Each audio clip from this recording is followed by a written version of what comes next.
Live everywhere. Daily Kos Radio on netrootsradio.com presents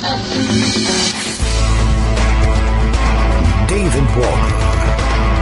Kagro in the Morning Show.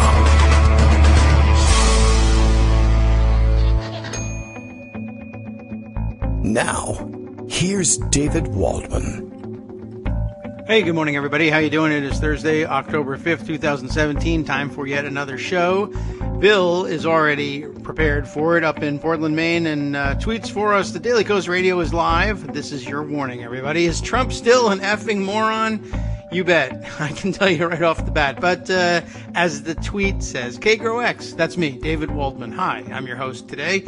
Surveys the swamp, so you don't have to. I don't know why you would want to, but if you want it surveyed for you, I'll check it out. Morning tweets today. Let's see. Donald Trump in a rage, as usual this morning. Wants to know why the Senate isn't investigating all this fake news that's out there, and we got to do something about it. Of course, I have been myself upset at the laxity of the Senate Dotard Committee for getting around to investigating what the hell's going on in the White House. And, of course, a day later, we're still on the Rex Tillerson has said that Donald Trump is an effing moron story. Rex Tillerson, Donald Trump reminds us, has never threatened to resign. It's fake news put out by NBC. Low news and reporting standards. No verification from me, but as we are reminded this morning by, was it Preet Bharara who put that out? That's right. This all comes from a man, as he reminds us, who told Alex Jones, "Your reputation is amazing." Alex Jones, of course, also said Sandy Hook didn't happen. I love the way this is phrased. Also 9/11. Also Apollo 11. All the 11s he has a problem with, I guess. Yeah, the president's an idiot, I guess. I don't need to tell you that. But that's what the show's about, so I guess but it might as well get around to it at some point. Lots more being discussed today, lots of stories in pocket, lots of stories in the queue from Greg Dworkin, who will join us shortly.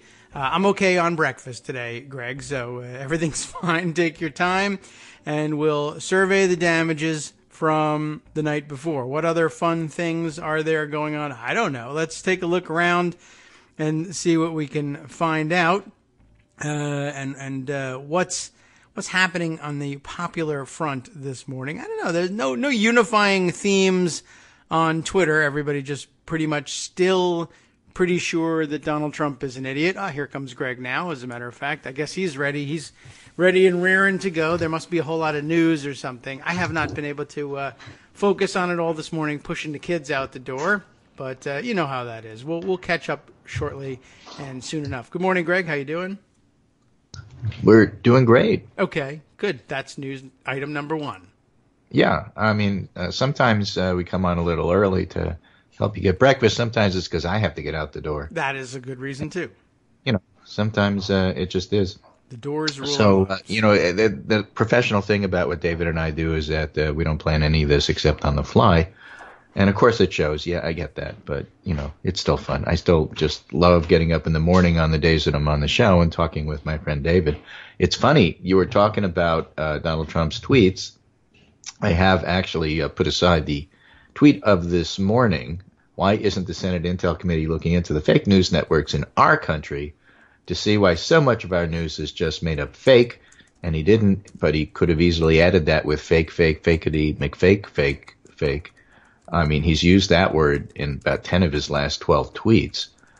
And he's clearly upset about the fact that the Intel Committee and maybe Mueller, Bobby Three Sticks, and all the other people who were looking into his affairs are just getting closer and closer to his core business, which is lying, cheating, and stealing. Yes. Which, of course, is why that story about how Jared and Ivanka almost got indicted, except Cyrus Vance got enough money from the Trump organization, so he decided to back off. Yeah. And that they say that's not how it happened, but it sure looks like that's how it happened. I see. All right. Well, that's not. I'd be interested to know how they think it happened, but I have not seen an explanation yet. Cyrus Vance coincidentally just happened to look at the data and decided, against the advice of all of his prosecutors, that there wasn't enough there to prosecute. Okay. And well, these that's things just that they do. from time to time happen. I want to go back to that story, mostly not so much for what happened with Cyrus Vance, but the fact that the whole building, this story tells us that this whole building was a money laundering scheme from top to bottom. And if we get a chance, we'll explain all of that later on. Anyway, so I just, another story caught my eye just because of the headline. Sometimes headlines do make you read stories. That's all they do for me. I don't read a And lot. this was Max Boot, and he's writing today in USA Today. He writes at various places. Yes. Max Boot writes, the headline, "Is Donald Trump a moron? Duh." Okay. Oh, I thought that was you when you said it yesterday. Oh, that's the headline, so I had to, Okay. I absolutely had to click on that. Yeah, okay. Max Boot. Is that real? Okay. Yeah, that's his real name. Fine. Why don't I get something like that? Okay. Ask Garance, whether that's a real name or not. I'll ask Garance. So we've reached the stage of the Trump presidency when the Secretary of State has to call a news conference to deny that he called the president a moron, and then doesn't actually deny it. That was the funny thing about it. He never said, "I didn't say that." People asked about it and said, "That's the reason the whole headline here is that the moron thing. What's going on with the moron thing?" Well, that's really being petty. I'm not from Washington. I don't understand this petty stuff. The story is you said he was the moron. What are you going to say about it? I'm not talking about that. That is amazing that he wouldn't just say, "No, I didn't say that." What was the point of the press conference? Press conference obviously wasn't for the reporters. It was for Trump. Yeah, I guess he should have a little Rex Tillerson like ventriloquist dummy. He's walking around. Well, this whole cabinet, that's why we were talking about how, they were, undoubtedly at some point going to have to do one of those fealty things again. I guess so. Everyone gets to praise him and, give him little gifts or something. Right. So what Trump said is the NBC News story has just been totally refuted by Secretary Tillerson and Vice President Pence. Oh, yeah. It's fake news. It's another one of his fake news things. They should issue an apology to America. Sure. Yeah, I'll be right on it. But not quite, says Matt Booth. Oh. Tillerson did deny the report that he considered resigning this summer and that Vice President Pence talked him out of it. But when asked whether he had called Trump a moron, all he said was, "I'm not going to deal with petty stuff like this." Translation, he did call him a moron. Of course, NBC, Stephanie Rule, had sources that said there really does need to be a correction to that because what he actually called him was an effing moron. I can't use that word on the radio. And so that's actually what he said. Whoops. And so then there was a whole... He's right then. Yeah, he's right. But then there was a whole line of speculation. This is the part I hate about the press. Oh. Is it proper for a Secretary of State to say that about your boss and still keep his job? Let's talk about protocol. And so they spend the whole rest of the day talking about the protocol and optics of that. Okay. Instead of, why did he call him a moron? Because he's an effing moron. Let's talk about that. And they just go out of their way to try to avoid talking about that. Anything. He's coming to Las Vegas. He's going to read a speech that's going to be from the heart, somebody else's heart, because somebody else wrote the speech. And he'll say something, and they'll say, "Oh, my, how presidential. Look, the guy has no empathy. It doesn't matter what he says. It doesn't matter what he reads from a piece of paper. It isn't true. And it doesn't matter that he is trying to convince reporters, if not foreign leaders, that he's so crazy that you have to deal with him because you don't know what he's going to do next, and somehow that's to his advantage." Yeah. The fact of the matter is, foreign leaders all over the world, that's what makes them foreign leaders, They're everywhere. Are stepping back and saying, you know what, he's an effing moron. Yes. And unlike our courtiers in the American press, they feel perfectly free to just go ahead and say it. Right. Well, they don't get paid by him. Right. They're One doing of the the paying. most frustrating things is trying to follow this story and watch the media twist it away from the core point. Which is why Max Boot's piece and his headline struck me. Yes. Well, among a number of reasons, I would think.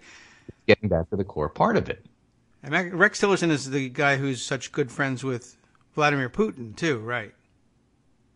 So at the same briefing that he was talking about to Puerto Rico, he said you can be very proud, everybody around this table, everybody watching can be really proud of what's taking place in Puerto Rico because fewer people died than during Hurricane Katrina. So Puerto Ricans should be proud of the catastrophe. Good job. It's like New Yorkers that they could be proud that 9/11 didn't kill as many people as the atomic bombing of Hiroshima. Have a good time, Little wonder, Max Boot says. He's a foreign policy guy. Little wonder that only 32% of respondents in a recent poll approved that Trump's handling disaster relief in the U.S. territory. His overall approval ratings aren't much higher. The real scandal isn't that Trump's Secretary of State called him a moron. It's that his job performance lends so much credence to the description. Thank you, Max Boot. That's the whole point, really. Oh. Yes. Well, I mean, in the abstract, plenty of people call him a moron. I know he has right-wing views of foreign policy. But, some of the never-Trumpers really are just better at describing exactly what's going on, and they at least can escape it's partisan. No, actually, they're Republicans, or they used to be. Yeah, that's true. That's what makes it worth having their opinions of it. There was a Senate Intel Committee discussion, which got Trump's tweet going. Oh. Because Richard Burr, the Republican chairman and the ranking member, Mark Warner, came out and said, collusion's still an open question. It's not settled. Okay. And there was other discussion of the fact that the Intel Committee was not getting the British dossier from the British spy, Steele, I think his name is. Yes, right. They were not really going to deal with that, they said the other day. Oh. This morning, there's a piece in Reuters, special counsel leading probe into Trump dossier that alleged ties between Russia and the president's campaign. So, in other words, the reason that the Intel Committee isn't doing it is because Mueller's doing it. Well, yeah. Why duplicate the work? Well, also Mueller won't release that, won't let them do it. The committee and Mueller's investigation are cooperating. But if there's certain specific pieces of evidence, sometimes the investigating group from Mueller's side just decides they're the ones that are going to, keep it. Okay. Well, I'm glad somebody's investigating it. I do see that there's a widely shared and highly recommended Daily Coast diary. We'll have to delve into it. That says the PP tape may well be coming. So maybe that's it. Finally, they'll corroborate that. We'll see. I'll believe it when I see it. That's not one that I'm holding up for an open. But a lot of the pieces that were in that dossier do turn out to be true. So let's just step back a little bit and look at the big overall environment here. Okay. Right? Two pieces help to illustrate that. One is from Politico. Angry GOP donors close their wallets. Good. I think maybe last week or even at the beginning of the week we talked about a piece that said they were threatening to. And one of the things that's interesting about this is that it gives a little bit of insight into what do these guys want. They're already rich as Croesus. I realize that when you're that greedy, you want everything. I get that part. Yes, but what are they pushing for?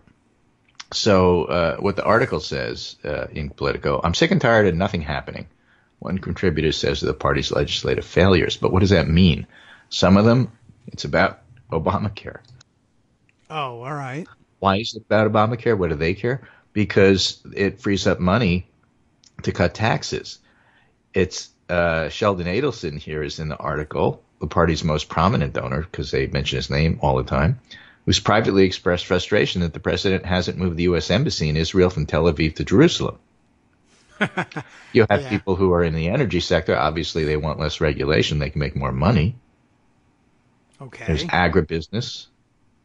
And the agribusiness guy, Bruce Rastetter of Iowa, has the ear of Grassley and Ernst. And as it says here, because you have to remember, these guys are really not all that smart when it comes to politics. But they have a lot of money, so you have to listen to them and pretend they're wise. All right. And the article says, in the world of campaign politics, big donors have long been known as gripers, an exclusive group accustomed to stroking and attention. But this year is different.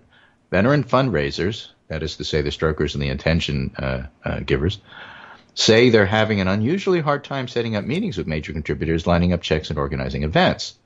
One seasoned GOP fundraiser forwarded along a curt email from a sought-after donor. The GOP leader should know no movement on remaining agenda. Tax reform, infrastructure, deregulation means no funding from supporters like me. No meetings, no calls, no contributions. until we see progress. Okay. So the figures turning off the cash spigot range from mid-level donors to some of the most generous contributors whom the party has long relied on. Among those who've been cool to outreach are venture capitalist John Childs, real estate developer Harlan Crow, retail executive Les Wexner, and all of these have funneled millions of dollars to the party over the years. It's a real mess. The resentment over the state of the party has infiltrated Republican fundraising capitals like Dallas. Last week, GOP runoff for Alabama Senate only heightened the sense of frustration. $8 million was dropped by a McConnell super PAC, and that's where a lot of that money would go, for example, because you're limited, of course, by individual donations to stop nobody from giving more money if they feel like it to the party. Right. They blew all the resources in Alabama for basically nothing. So these are guys that expect that if they pay you money, you're supposed to deliver what it is that they're asking for. And you always have to step back and ask the question, why is Sheldon Adelson keep spending all this money on his one goal, which is moving the capital to Jerusalem, when in fact it's not going to happen?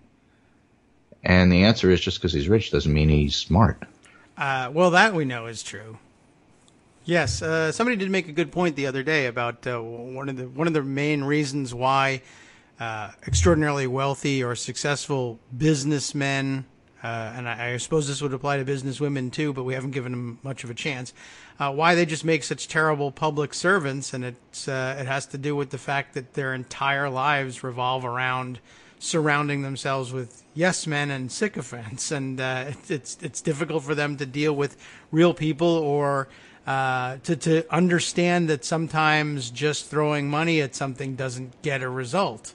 Or, the way they take criticism and react to it and such, and it's all true. I mean, you'd think that you'd learn a little bit from the crisis managers, but then again, you realize that actually these are folks who are accustomed to have everything done for them, and they're not used to doing it themselves. Yeah. So if they have to go out and do their own crisis management, all of a sudden they don't look like the super hyper competent CEOs that they've paid people to make that image of. Yeah, I don't understand. I put the bag of money with a dollar sign on it here. Why am I not getting my thing? Usually, and there are private businesses where it doesn't really matter very much. You can just pay somebody enough money and they'll lie about the results of the new program in your company and you'll feel great and walk Speaking away. of which, speaking of that, did you see, and this is hysterical, and this actually happened, it wasn't a Photoshop from what I understand, the House was having hearings on the no-bid Equifax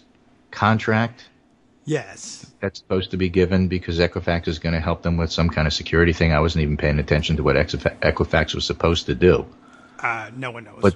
But during the hearing, a guy dressed like Mr. Moneybags from Monopoly, yes, with the long white handlebar mustache, the monocle, the hat, snuck into the hearing. And so all during the time that the people who were getting grilled were talking, this guy is sitting behind them and slightly to the right, twirling his mustache. Yes. And it was hysterical watching this. It was like a super A+ trolling thing. Yeah, it was great. He didn't it have got to a lot say of anything. He looked exactly like the Monopoly guy. Right. You can raise your eyebrows and have your monocle pop out and all this stuff. I wondered whether I saw him and I figured this must be one of the people who used to perform, I guess we would say, regularly as the billionaires for Bush, and they love to dress up. Well, really, and they end up looking like Monopoly people or I know, but my first Howell. thought when I saw that is this guy is like the Secretary of Commerce or something. Right? Yeah, he has no mustache to twirl, that guy. But yeah, they do a great job. One of my favorite performance stunt groups out there. I wondered whether he might be affiliated with them. But yeah, it was a real live American left-wing troll out there doing what needs to be done and getting viral attention for the idiocy of Equifax top brass and their thievery and the ridiculousness of awarding them new contracts. Now, did we just not say on the show 2 days ago that this was the Mona Lisa presidency where the optics and the pictures really matter? We did that about story, Mona Lisa. and this is exactly an illustration of that. Yeah. Well, it's a great. They do great work. They are in the right place at the right time, And they've made viral news before, so I expect big things from them. I hope that you know what? I don't know. I'm not certain that they're affiliated. If not, great. It's proliferating, and more people are getting the hint that that kind of stuff works. Right. I don't know who did it, but as I say, I don't even. It's not on my radar in terms of what the hearing was about, but it was hysterically funny and certainly got the point. So that's the Republican donor and the money bags part of it. Yeah. And then last night, early this morning, poll comes out from the Washington Post. Democrat Northam leads Republican Gillespie in race for Virginia governor, new poll finds. This is a Washington Post poll. That is good. And Northam leads Gillespie by 53 to 40 among likely voters. I need 100 to nothing. But that's a pretty big lead, yes. with 4% supporting Libertarian Cliff Hydra. I keep reading that as Hydra. Okay. El Hydra. I expect him to be one of those guys. And for all I know, he is. He's just doing this on purpose to troll us. The advantage is similar to a post-Sharp school poll this spring, but larger than other public polls of likely voters released over the past month. A lot of these polls are showing either a tie or Northam ahead. I don't think there's any poll that shows Gillespie ahead. Okay. So the lead that Northam has is anywhere between 1 and 13 points. It's probably closer to 1 than it is 13. And they, in the Washington Post, say the race is still fluid, with a sizable number of likely voters saying they could change their mind before November 7th. But you get the feeling that Northam is ahead because Gillespie is starting to do the desperate, let's put a lot of anti-immigrant other stuff up on the airwaves. I don't know that you're seeing all that. I'm not personally.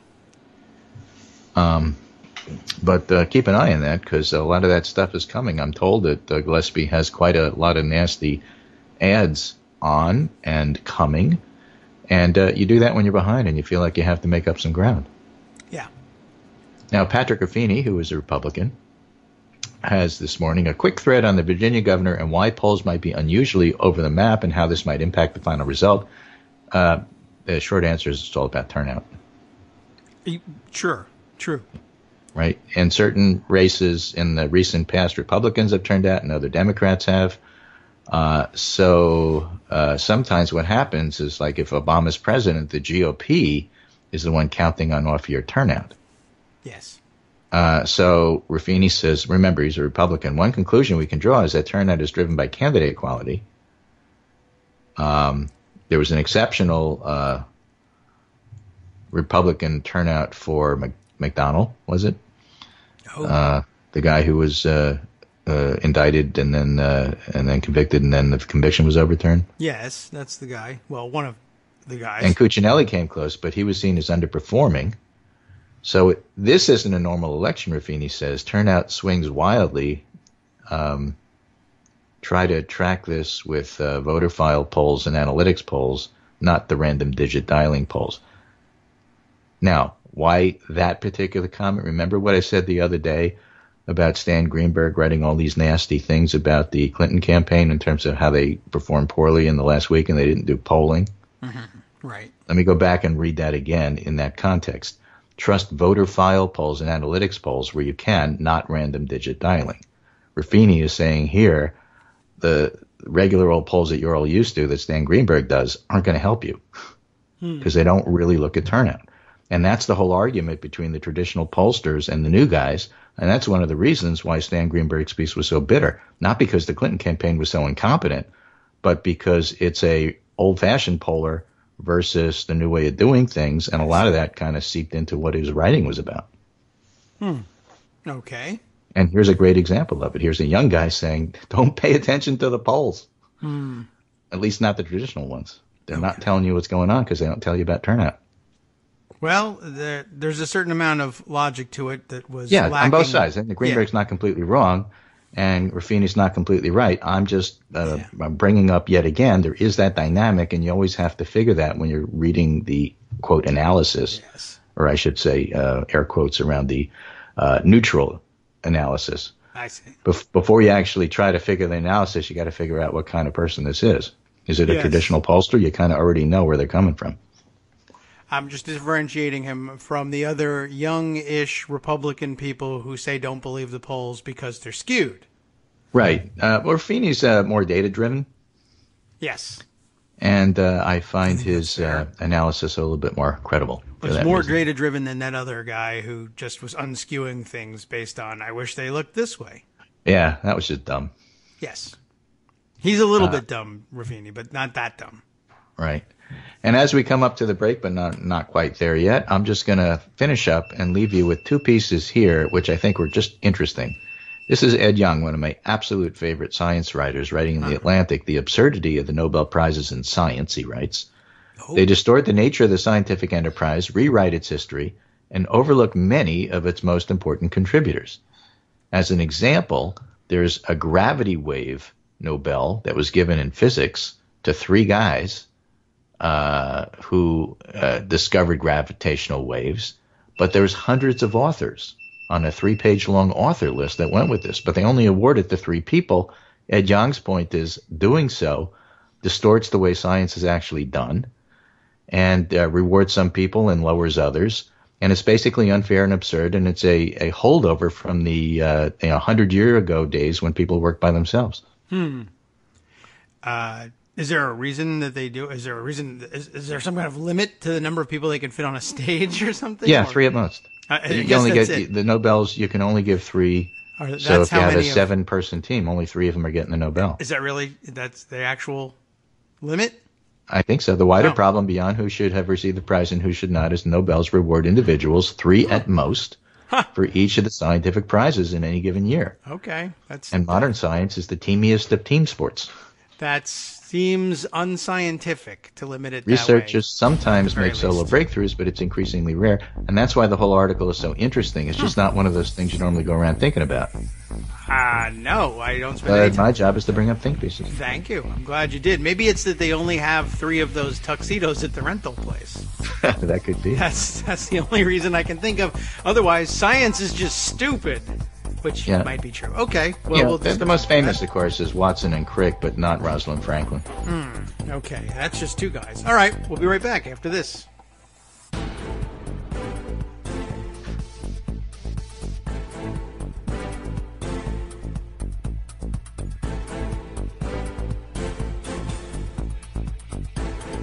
Welcome back to the Kagro in the Morning Show on Netroots Radio. We got 10 seconds of music left. We'll let it play itself out here, and we are rejoined once again by Greg Dworkin, who's got just a few minutes before scooting off to work. What else is new? You got to tell me something to do with the rest of the show, Greg.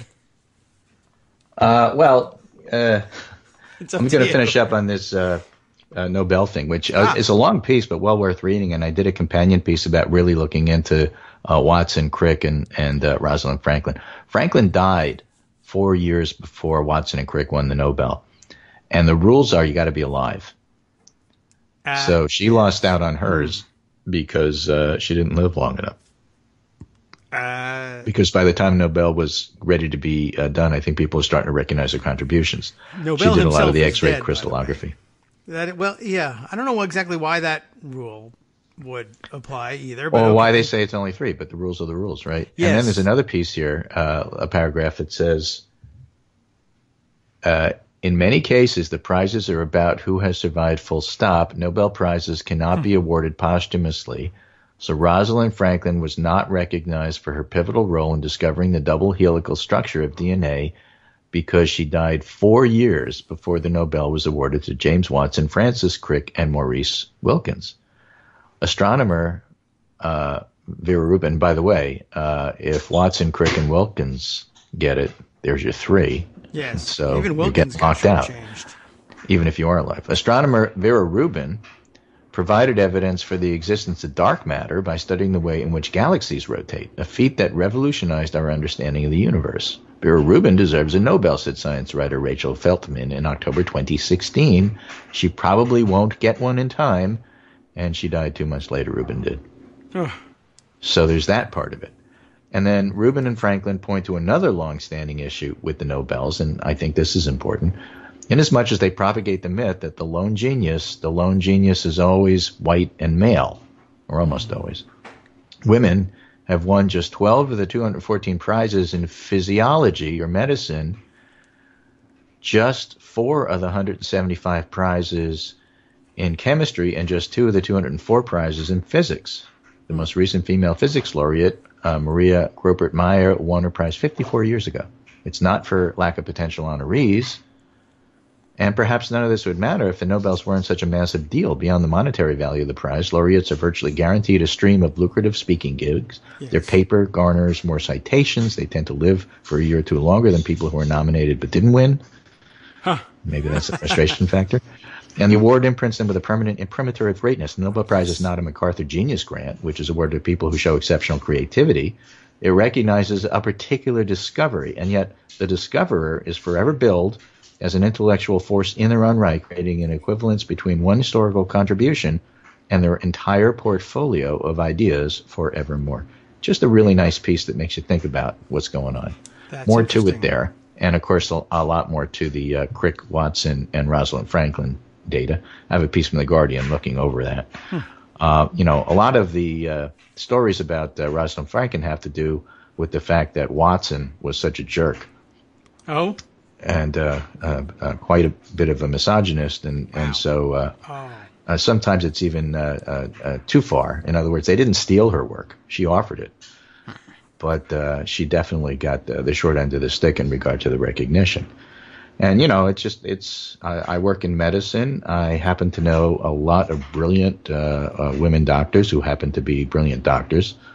But, there's still, unfortunately, in every profession, and if not where I work, where I don't see it, I'm the male, so maybe I don't see as much of it. But there's still way too much patting on the head, tut-tut little girl and that kind of thing. And it's just completely inappropriate. And the science, the medicine, the rest of the world doesn't always give women the credit that they are due. And the Nobels are one perfect example. So that's my piece for today to wrap up.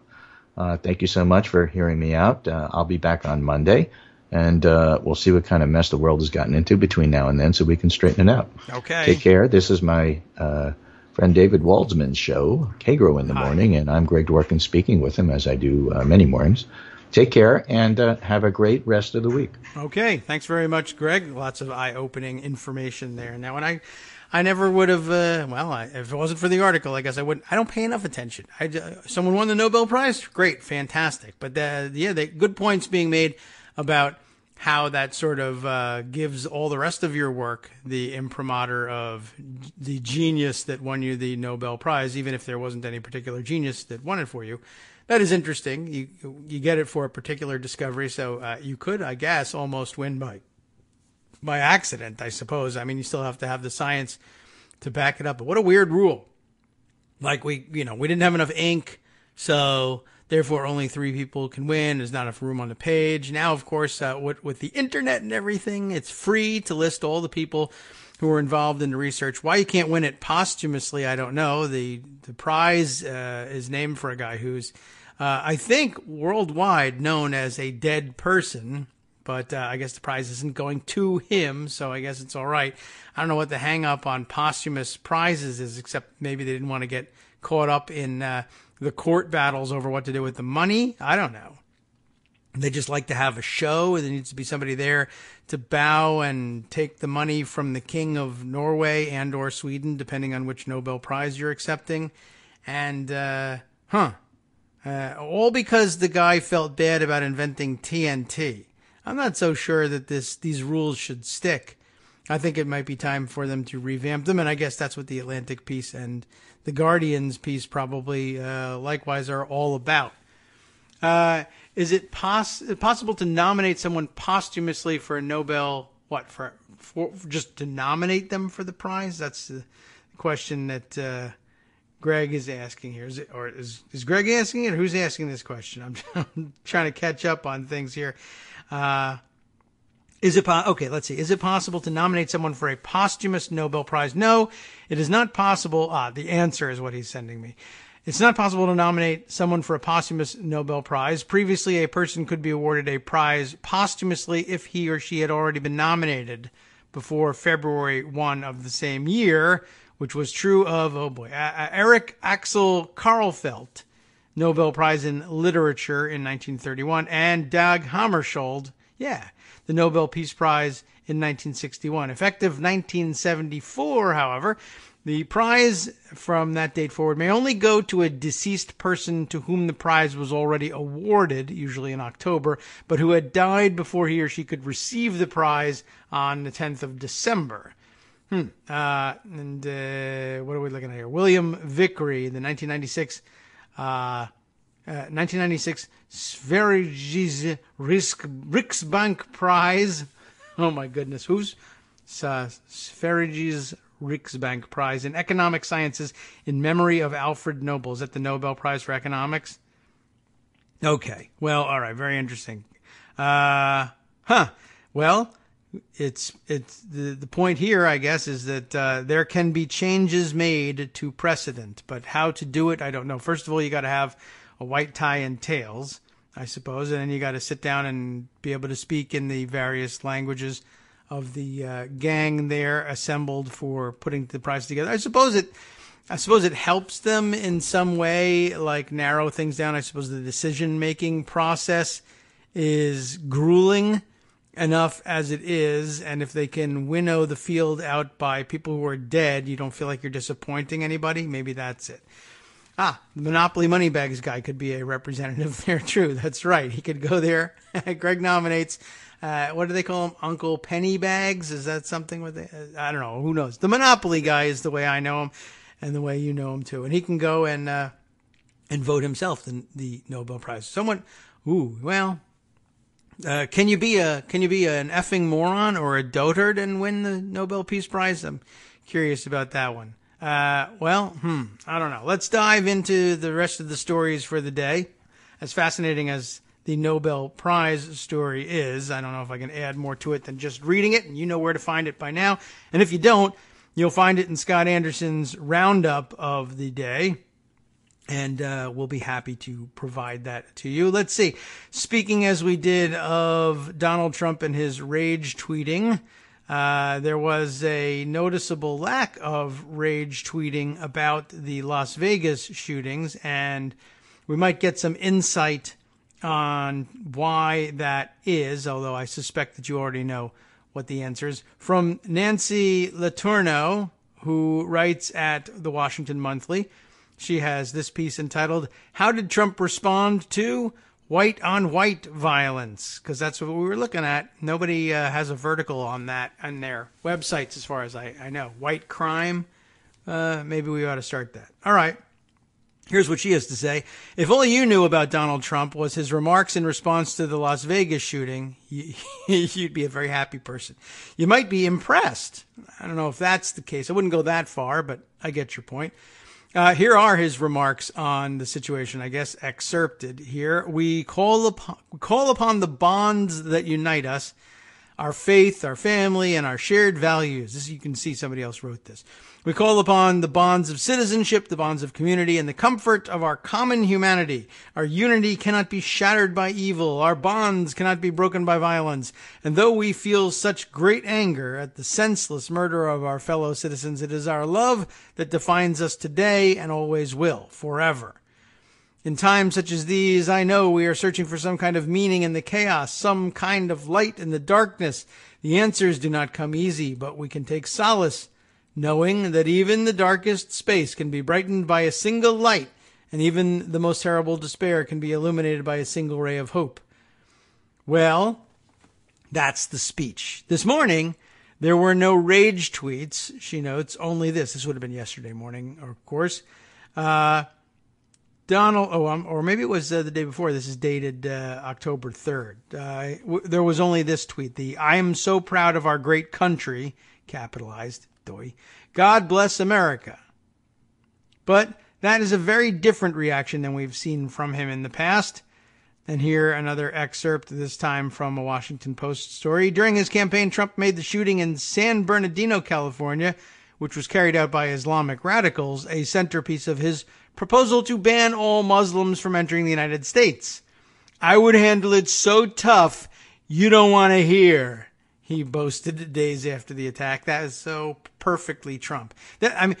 If you have any doubt in your mind, I don't know what you're doing living in the United States of America, and you have any doubt in your mind about whether or not he wrote that speech, when you hear his idiotic response to something like San Bernardino. I would handle it so tough you don't want to hear. I don't want to hear. You're right about that. It's the correct thing you've said all day.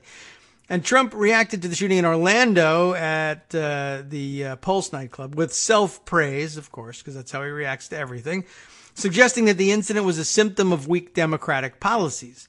Appreciate the congrats for being right on radical Islamic terrorism, he tweeted the day after. In other words, as soon as he heard about the Pulse shooting, he said, Islamic terrorism. Having no basis for the guess, he was happy to have lucked out the next day. The only guy celebrating the Pulse shooting, Donald Trump. This is the same president who, at the Republican convention, said this: our convention occurs at a moment of crisis for our nation. Again, obviously something written for him.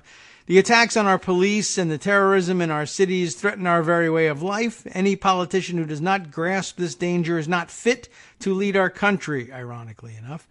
Americans watching this address tonight have seen the recent images of violence in our streets. No, they haven't. And the chaos in our communities. Many have witnessed this violence personally. Some have even been its victims. I have a message for all of you. The crime and violence that today afflicts our nation will soon come to an end. Beginning on January 20th, 2017, safety will be restored. He kept us safe. Ladies and gentlemen, there was no Las Vegas shooting. He is also the only one who, during his inaugural speech, talked about the crime, drugs, and gangs that have stolen so many lives and suggested that the carnage stops here and now. These have been the themes Trump has focused on since he began his presidential campaign by suggesting that Mexican immigrants were criminals, rapists, and drug dealers. Since he came into office, this is the president who set up a special unit at the Department of Homeland Security to support the victims of crime perpetrated by immigrants, but eliminated funding for the group that was countering white radicalization. At a time when Black Lives Matter was raising awareness about police brutality against African Americans, he called for law enforcement to get rough. That is the context in which we have to put the president's remarks yesterday. Of course, the one difference between then and now is that the Las Vegas shooting was perpetrated by a white man, whose victims were predominantly white people. All of a sudden, there was no talk of carnage, even though this was the most carnage we had ever seen. But no talk of carnage, combined with promises of a swift and sure response. Instead, we hear about searching for meaning, in which the answers do not come easy. I would actually applaud Trump's remarks yesterday if I thought for a second that they would be replicated if the shooter was black, brown, or Muslim. We have enough experience with this president to be certain that would never have happened. If you want to know what a white supremacist looks like, a pretty good indicator would be the different way they respond to white-on-white violence. I think that's true, and that's why I opted to read the piece to you. Nancy Letourneau, there for the Washington Monthly and the political animal space that they have there. Let's see, another series of messages from Greg, who has more suggestions about topics for the show, and that's always a good thing and a good idea. Oh, Jennifer Rubin, really? Okay, well, we'll see what's up here. And some excerpts and something from The Hill as well. Hey, okay, let's take a look. Jennifer Rubin. It's going to take some special circumstances to bring her intentionally into the show, non-ironically. Every lawmaker should agree with Bob Corker of Tennessee, on this, by Jennifer Rubin. All right. Let's see what it is. Here. Oh, the excerpt was from that. Okay. The Hill reports. She's just telling us what The Hill reports. What The Hill reports? Senator Bob Corker, who is retiring after next year, raised the stakes on what he expects from the nascent GOP, or GOP, tax reform plan on Wednesday, saying he would not vote for a plan that was temporary or raised the deficit. Well, that's out the window then, I guess, because it says right in the reconciliation instructions that it's going to, and in a huge way.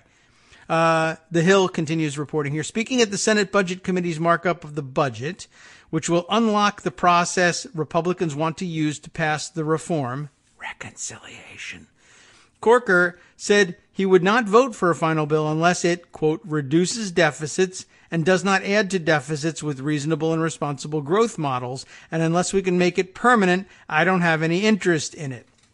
Now, why the article continues after that point, I have no idea, because they tell you outright in the budget what the plan is for the deficit. We are going to add $1.5 trillion to to the debt. And of course, you're only going to be able to do that if you add to the deficit year after year along the way. So what this would mean, if it holds water, is Bob Corker is a no on the budget. I mean, it's right there in front of you. I don't know why he doesn't just say, I'm a no. Okay. That common sense statement, don't add to the gargantuan debt and don't kick the can down the road. I don't know. I mean, it passes for a common sense statement. She's not wrong in that this is commonly thought to be common sense, but she is wrong about it being particularly common or common sense, no matter how you look at it. And anyway, we don't need to get off into Arliss Bunny's modern monetary theory discussion at this point. That so-called, I guess, common sense statement, don't add to the gargantuan debt and don't kick the can down the road, forcing some other Congress to pay for it, is about the most conservative statement, and she puts that in bunny ears quotes, that we've heard since the budget sloganeering began. How so? It's fiscally sober. Deficits matter. Remember, we're talking about Jennifer Rubin is our writer here. It's fiscally sober. Deficits matter. What else? It's intellectually honest. That's good. I.e., embraces objective reality and denying that cuts pay for themselves. Corker rightly dismisses the notion that any tax plan will generate 6% growth. I think you should. It refuses to offload to future generations the responsibility for budget discipline. This Congress needs to deal with the budget ramifications of its own tax plan. And in true conservative fashion, Corker maintains that the status quo is better than a bad bill. Like a doctor, do no harm, and is an appropriate legislative motto. I might add to these observations that no plan should give outsized tax savings to the rich, a recognition of the social and political cost of widening income inequality. Well, I'm glad she's able to acknowledge that. That's a good thing for Jennifer Rubin. Now, if a few of Corker's other colleagues agree with his limits, not only would the tax, quote, reform bill the White House put out be off the table, but so would most other tax-cutting ideas because they would likely add to the deficit. Without substantial tax increases and removal of deductions in other areas, a bill with cuts of the magnitude Republicans want would bleed revenue. We've already seen how eliminating deductions faltered when blue state Republicans raised a fuss about eliminating the deduction for state and local taxes. Moreover, some thoughtful conservatives object to wiping out that deduction on federalism grounds. Stan Vuger of the American Enterprise Institute writes, the central federal authority should play a subsidiary role in our society, only to be activated when local communities cannot solve their collective action problems independently. Our tax code should reflect this idea both as an expression of our values and to ensure that local governments do not see their ability to raise revenue crowded out by federal legislators. So, where does that leave us on the tax bill? That's not a bad point, by the way. Republicans could very well fail entirely, as they did on health care. They could very well go into the 2018 midterms with zero significant legislative accomplishments. Alternatively, they might follow the suggestions of groups such as the Committee for a Responsible Federal Budget. That's a nice sounding name, isn't it? Which argues, instead of relying on magic bullets and fairy dust to pay for tax cuts, policymakers should ensure rate reductions do not add to the debt. Instead, they should focus on pursuing comprehensive tax reform as has been proposed by numerous committees, and tax experts from across the political spectrum. I am always wary of that, and if they're pointing me towards I can't even remember, thankfully, the stupid commission that we put together, the Cat Food Commission, to put together their idiotic report that thankfully fell off the face of the earth. By repealing tax preferences, broadening the tax base, and reducing rates, tax reform has the potential to reduce distortions, improve simplicity and fairness, and grow the economy more, and in a much more sustained way than tax cuts. In 1986, Republicans and Democrats came together to agree on a package that cut some tax rates almost in half, but also broadened the base enough to ensure revenue neutrality. This model will do more to grow the economy, especially for future generations, than simple tax cuts. Back to Rubin here. That would be less politically satisfying for Republicans, whose economic philosophy has become almost exclusively about tax cuts, the bigger the better. This more restrained approach, evocative of the 1986 tax plan by contrast, might please not only Corker, but also many Democrats. For once, the GOP might try going to the Democrats first before exhausting themselves and disappointing their base with grossly irresponsible proposals that have no chance of success. Well, they might, but they won't, because their House and Senate, both in their hands, are filled with people who campaigned on the campaign in a box, and they have no idea what they're doing and don't care, and all they know is, I got here by saying tax cuts, tax cuts, tax cuts, uber alles, no matter what, I'm going to continue to do so. And for some reason, common sense has been replaced with the common idea that tax cuts are always awesome. And so what can you do? We've populated the Congress with morons, and we're stuck with it for the time being. We will have another election, though. That's a good thing. We have the opportunity to change that. What's the other thing that you sent here? Or is that just, that's just, oh no, there's a second article as well. Some in GOP open to what? What are we talking about? We might as well get back on this topic. Open to discussing Democrats' proposal to ban device used in Las Vegas attack. This gives us an opportunity, I guess, to reiterate the story of the bump stock ban. I'll tell you what. I'll read you the article, but before we do, long story short, they very well may give us the bump stock ban, and we should take it, and we should use it to open the door and try to get a foot in and say, you know, the bump stock ban goes only so far in preventing this sort of thing. High-capacity magazines are what make bump stocks work, really. I mean, not physically what make them work, but as I pointed out, any semi-automatic weapon, and this is a good holy grail for this discussion, for this debate, if it ever gets there. And the reason why I don't think it won't, or I guess the reason why I think we'll get, or could be tossed the bump stock ban pretty easily with Republican agreement, is that the truth is that any, or almost any, I don't want to paint with too broad a brush. It may, in fact, be the case that any semi-automatic can work this way. Some are a little easier than others by the way the gun is built, but pretty much any semi-automatic weapon can fire like this, with or without a bump stock. The bump stock that they're talking about really is an attachment for assault rifles like the AR-15 or similar. They make them for other rifles as well. But they also make ones that can be used on pistols. I mean, it's not as popular because, as has been pointed out, the bump stock is sold or justified with the excuse that, well, it's fun to shoot machine guns. For fun on the range, and people want to do it, but it's enormously expensive and difficult to buy an actual machine gun. And of course, you would have to buy an old machine gun. Machine guns manufactured after 1986 are apparently still illegal, just outright illegal for anyone for private ownership. But a grandfathered pre-1986 machine gun can be had legally if you fill out all the paperwork and go through the background check and register the firearm and pay this enormous amount of money. It's possible. So if you don't have that kind of money and don't have access to one of the few machine guns being offered for sale pre-1986, then you can approximate that fun, those kicks that you get from firing a machine gun by adding a bump stock to your Barbie doll AR-15.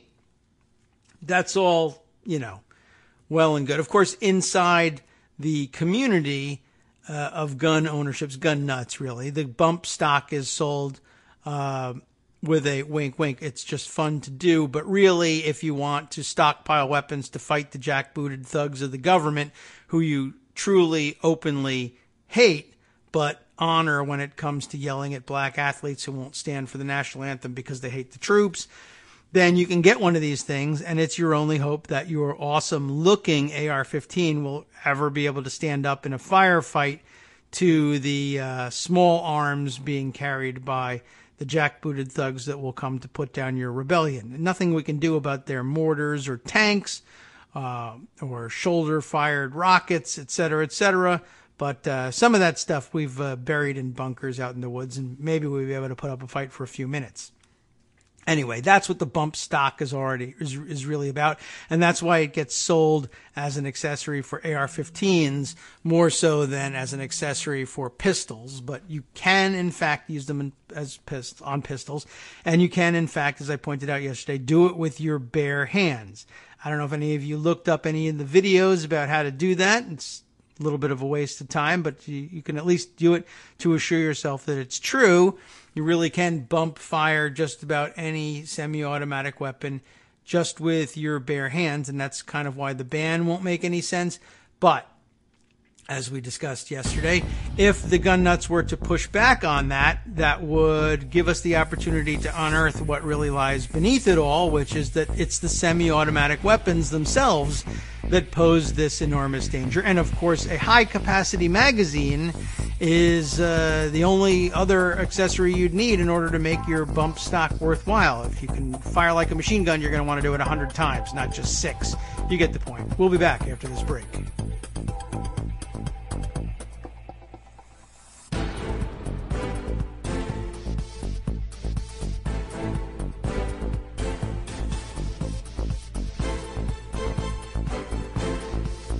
We are back now with more of the Kagro in the Morning Show here on Netroots Radio.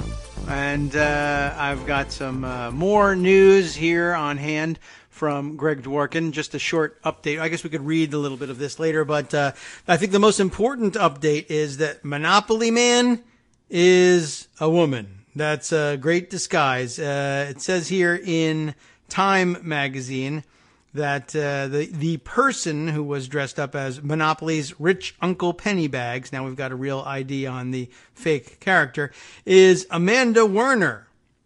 And what a great job she did on that. And more to come, I hope. And maybe we can scan through the article to find out if she was, in fact, ever associated with the Billionaires for Bush group or took some inspiration from them. But very interesting and a job well done. Amanda Werner, excellent A+ for you. And I hope people stuff your pockets with real money at some point in the near future. Okay, where were we with the the bump stock thing? Yes, I think they may give us that one because it's better for them to just give us that bump stock ban, especially if they know, one, they can pretty quickly engineer something that will work around the ban, and 2, you don't even need the bump stock to fire your guns that way anyway, and 3, just to avoid having the discussion move on to the point that it is semi-automatic weapons and large capacity magazines that make the issue here. Without the large capacity magazines, bump firing isn't worth a great deal, but it's worth something.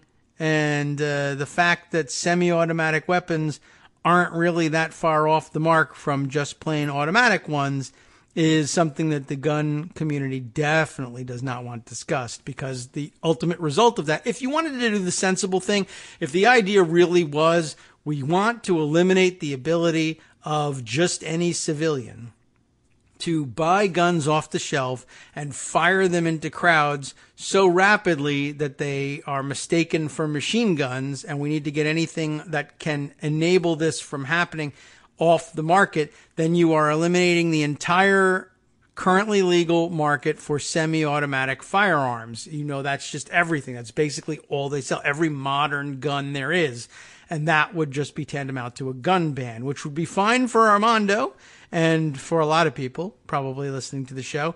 But, you know, if you stop and think about what's actually politically practicable and what you could get away with doing and actually enforce, I think you see that there's a pretty considerable problem. Not that many of you wouldn't be happy to try and take that problem on and see where the chips fall. But that's what you'd really be talking about. In the meantime, though, we'll get this show. Senator Dianne Feinstein will, do well, and we should take the opportunity to discuss bump stock bans. And at least that'll give us the opportunity also to have the discussion of, well, why is it that such a significant portion of the gun enthusiast community is so into having these stupid accessories? But I don't know what'll come of that. Anyway, let's take a look at the article. Ed O'Keefe reporting here for the Washington Post.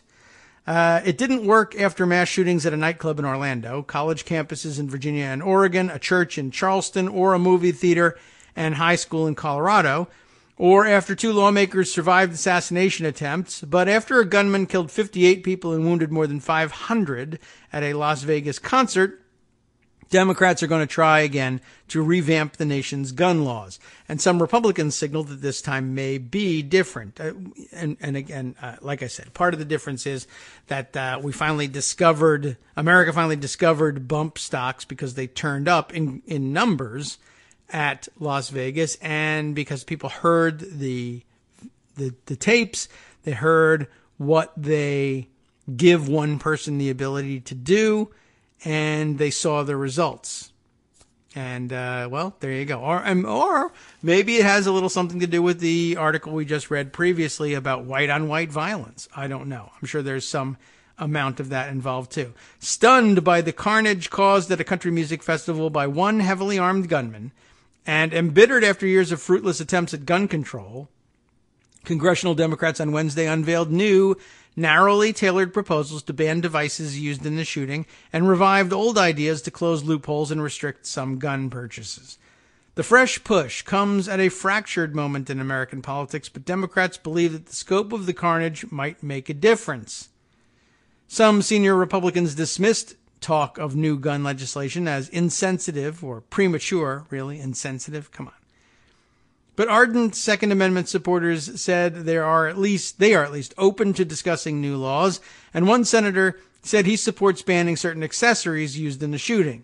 Even President Trump might be open to a debate. While he campaigned as a fierce defender of gun rights, this week he said, "We will be talking about gun laws as time goes by." Of course, that just might be a new version of 2 weeks or very soon.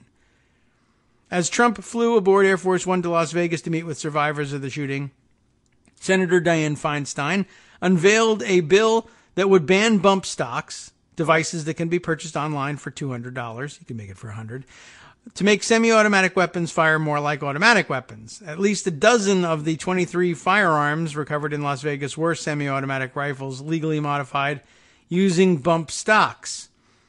And it doesn't modify the gun, by the way. I mean, I don't want to get into terminology stuff because I always find it so stupid to say, well, if you don't get your gun terminology right, you are disqualified from the debate. I understand that it makes sense that you should expect people to do a little bit of research, even if it takes place after the fact, and learn a little bit more as time goes by and as we finally get the chance to discuss gun legislation. If you're learning on the fly, it's better than not learning at all. But the idea that you can disqualify people from the debate because they get some minor point, or even a major point, really, of terminology wrong, I always found rather humorous. Although if I were willing to adopt that standard, I'd get to write the budget every time because I'd be disqualifying everybody left and right for getting details about reconciliation wrong. Or if you're a journalist, I don't know if it's necessarily journalists that commit this particular sin, but everybody. If you've ever said anything in earnest, like everybody knows it takes 60 votes to pass anything in the Senate, you're disqualified. No more discussions, at least no discussions about process for you, but basically anything. You once said that it takes 60 votes to pass anything in the Senate. That's not true. You got your terminology wrong. You're disqualified from the debate. Never come back. Then I'll win. I'll win a lot of debates that way. But you can't because it's a dumb argument. Anyway, after 20 children and 6 adults, as we all know, were killed in the December 2012 Sandy Hook Elementary School shooting in Connecticut, Feinstein introduced a bill to reinstate a federal assault weapons ban. The measure failed by a wide margin. What Feinstein unveiled Wednesday is drawn from part of her 2013 bill, but focuses only on bump stocks and similar accessories. Hunting accessories would still be permitted. The thing is really well worded because it's short, it's plain spoken language, Feinstein explained, so everybody will know exactly what's banned, no matter how fancy or how simple the device is. I hope so. She called on regular Americans, saying, Mr. and Mrs. America, help us. We know the power on the other side. You have to help us. Feinstein's announcement played out like a scene she had staged several times before. And maybe that's bad optics. I don't know. Just as most Republicans take cues on national security from Senator John McCain, Democrats for decades have turned to Feinstein, whose political career is inextricably tied to gun violence. Feinstein became San Francisco mayor in 1978 after the assassinations of Mayor George Moscone and Supervisor Harvey Milk. On Wednesday, she said that her own personal history with gun violence could have been even worse. Her grown daughter had planned to attend the country music festival in Las Vegas with friends, but ultimately did not. Yowza. I know what guns can do, Feinstein told reporters. What transpired in Las Vegas, she said, is taking it into war. By the way, I don't think that I have told everybody about this, but I have mentioned it to a few people in asides and off the air. But now that Senator Feinstein is telling everybody that her grown daughter had planned to attend the country music festival in Las Vegas, I can tell you this. I don't know whether I made mention of the fact that my wife was in Las Vegas during one of the previous weeks, but yes, she was there and staying at the Mandalay Bay. She returned on Friday night prior to the shooting, but as it turns out, the shooter actually checked in on Thursday, so they were there at overlapping times. And although she had no plans to stay to attend the music festival, some of the people she was meeting with at the major convention that was going on there did have such plans. No chance that she was going to wander into a country music festival accidentally or on purpose. So I don't feel like she was in any imminent danger, even if she had stayed longer. But, you don't want anybody you know or love hanging out at the Mandalay Bay if they don't have to during this time frame. But just by way of strange coincidences in the world, I thought I could add that one. But anyway, Feinstein, back to her, says, I know what guns can do, and what transpired in Las Vegas, she said, is taking it into war. Feinstein said she had yet to identify potential Republican co-sponsors, but Senator Ron Johnson of Wisconsin said he would support banning bump stocks. I have no problem banning those, he told reporters. John Cornyn of Texas, the second-ranking Senate Republican, said that hearings on banning bump stocks would make sense. John Thune, I don't think we called him out on the air yet for his most recent ridiculous statement, said that a potential ban is worth having a conversation about, and some of our members agree with that. If I can remember to get back to John Thune, should I do that now, or should I save that? Did I save in pocket what John Thune said? You may have seen me share it on Twitter at some point, but basically, John Thune's initial reaction to the shooting, he really just did not want to talk about the guns that were at the heart of the issue, and was doing anything he could to come up with a reason why the issue was something else. And I guess he couldn't stop on mental health kind of thing. He didn't have any evidence for that one. So basically, instead, he started to, he just sort of diverged into, well, everybody needs to take personal responsibility kind of thing, which you thought might have morphed into a, like each shooter has personal responsibility for their shootings.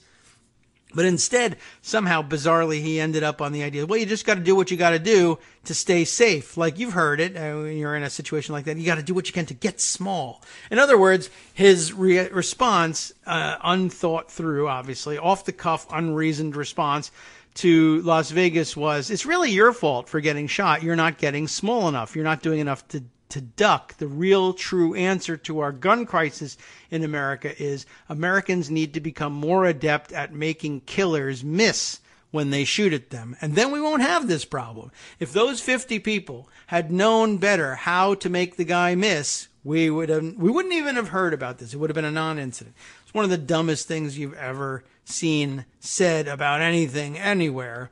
The fact that it was about a major incidents of gun violence just makes it all the more stupid. But okay, that's what John Thune's been up to these days. Other senior Republicans indicated that the latest tragedy is not going to change their position. Amazingly, the guy who just got shot, House Majority Whip Steve Scalise from Louisiana, who they do note returned to Congress last week after surviving a shooting, and a mass shooting at that, in July, agreed. I think it's a shame that the day somebody hears about a shooting, the first thing they think is, how can I go promote my gun control agenda, as opposed to saying, how can I go pray and help the families that are suffering? Well, I don't know. I think that's pretty sensible, but you're Steve Scalise, so what am I going to do? On Tuesday, Senate Majority Leader Mitch McConnell told reporters that it's completely inappropriate to politicize an event like this. He declined to answer questions on the subject. By the way, it was immediately politicized by Republicans. And David Dennis Jr. Had a very clever remark about that. I just happen to have seen it, having been retweeted on Twitter. In response to Think Progress's report on what Republicans were using the shooting for. I guess we'll use that as a jumping off point just for another one of our famous diversions. It's a screenshot here of Representative Ann Wagner, about whom I know almost nothing. But Think Progress reports the following. House GOP says Las Vegas massacre inspired them to crack down on what? On reproductive rights. Yes, instead of gun control, Republicans say the violence prompted a new effort to restrict abortions. How so? I don't even really know, but here's Scalise. Steve Scalise saying, as we mourn the lives lost in Las Vegas this week and welcome, it's about Steve Scalise. So this, I guess, must be Ann Wagner giving her little speech here. As we mourn the lives lost in Las Vegas this week and welcome Whip Scalise back to Capitol Hill, we are reminded just how precious life is. The GOP caucus writes in a blog post about new anti-abortion legislation approved by the House on Tuesday. This message weighed heavily on the hearts of House Republicans as we spoke of the potential of life, especially lives cut short, not through gun murder, but through abortion. Yeah, so remember, don't politicize a shooting immediately following it unless you're going to use it to promote Republican agenda items like banning abortion. That's the only legitimate use of the political ramifications, apparently. Okay, well, whatever. I'll keep that in mind. Is it worth continuing here? We'll see if we can dig anything else out that is new or interesting in any of this. But I guess suffice to say, this is really at this point just a survey now of different members that they got on the record saying yay or nay to the idea of having hearings on banning bump stocks. So, let's see. Meanwhile, of course, the other reports in the news are that bump stocks in existing inventory are flying off the shelves once again as people react to a mass shooting by worrying that it might actually prompt some sensible response and a ban of the weapon or accessories used that made the shooting particularly deadly, and make sure they buy them before the government bans them so they can have some of the grandfathered bump stocks. Undoubtedly, whatever bump stock ban comes out of this thing, we're going to end up seeing ones manufactured prior to X year being grandfathered into legality. I'm not really sure why they would do that, and I think that they should use the opportunity to push back on that and say, no, we actually will confiscate those things. We're not confiscating any guns, if that worries you. We're confiscating these accessories. They should just go ahead and see if they can push that through. I mean, it might endanger the bill's passage. I don't know. That might be a fight worth having. We might have to talk that one out. Would it be worth losing on a bump stock ban over a ridiculous insistence that bump stocks made prior to a certain date ought to be legal, even though they would be, unidentifiable. And if you 3D print your own bump stock later on, you'll be getting around the ban. I mean, it might end up highlighting the futility of the ban. It might end up highlighting the futility of any of these things that dance around the issue of the fact that semi-automatic weapons of all types can fire this way. I don't know. It would be a very difficult thing. You could lose control of that debate. I'd be willing to strategize about it on the air sometime, but maybe not today. We'll continue on instead with other issues that we have tucked away in pocket and see if there's anything else here that Greg may have passed. I think we've reached the end of Greg's suggestions. Thanks very much for carrying us through for nearly another hour there, Greg. I appreciate it. Let's see. What other things might we add and that I have put aside for our discussion? Switching gears. That'll make things easy. I can bring up a couple other issues that I think are worth putting on radar. How about this one? We all know the story of Tom Price Tagg, the now resigned and now former Secretary of Health and Human Services. New angle on his thievery here and the stealing of $1 million worth of private jet flights around the country. Elijah Cummings, the top Democrat on the House Oversight Committee, has got his teeth in a new angle on the scandal. Cummings demands documents about Conway's flights with Price. As we said, he's the top Dem on the House Oversight Committee. He wants details, according to The Hill, from the White House about any private jet trips that White House counselor Kellyanne Conway took with former Health and Human Services Secretary Tom Price. Of course, they should probably broaden that to any flights, private flights she took with anyone, anywhere, for any reason. In a letter to Conway, Representative Elijah Cummings, a Democrat of Maryland, asked for documentation related to all of the private, non-commercial, or military flights she'd taken since joining the Trump administration. There you have it. Very good, nice and broad. According to the Politico piece here, Conway took multiple trips with Price related to the administration's response to the opioid epidemic. Price resigned last week following a series of public rebukes from President Trump and GOP lawmakers in the wake of disclosures about his use of private planes at taxpayers' expense. Interesting. Probably could go unremarked upon here. Nathaniel Wexel is our writer here. It's Weixel. I point that out because of that one little paragraph that we could otherwise normally skip over. Price resigned last week following a series of public rebukes from President Trump. Yes, there were such rebukes. And GOP lawmakers in the wake of disclosures about his use of private planes at taxpayer expense. As if Democratic lawmakers were silent on the issue.